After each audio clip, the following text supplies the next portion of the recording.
l'énergie renouvelable à partir de la dépollution des eaux usées de l'agglomération de Pau. Le site de l'Escar va accueillir une unité de production d'énergie en circuit court. Le but, produire du biométhane à partir des boues séchées de la station d'épuration. Un nouveau procédé industriel sans risque d'odeur, unique en son genre. Avec les résidus des eaux usées, on va produire du méthane.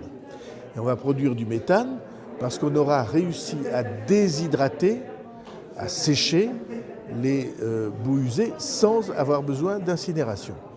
Et le deuxième changement, c'est que le CO2 que d'habitude tout le monde envoie dans l'atmosphère, nous allons le capter et avec ce CO2, en le mélangeant avec de l'hydrogène, ne me demandez pas la chimie de cette affaire, nous allons produire du méthane.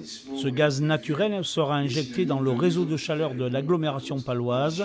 L'investissement est de 33 millions d'euros et c'est l'industriel Suez Eau France qui a été choisi pour conduire ce projet de biométhanisation. La station d'épuration de l'Escar, l'unité de dépollution des eaux usées, va produire plus d'énergie qu'elle n'en consomme. Et bien pour le citoyen qui est aujourd'hui préoccupé par les sujets de transition écologique, et bien savoir que son territoire, grâce au sujet d'eau et d'assainissement, participe à la transition écologique, et bien c'est une satisfaction. En tout cas, c'est quelque chose de cohérent.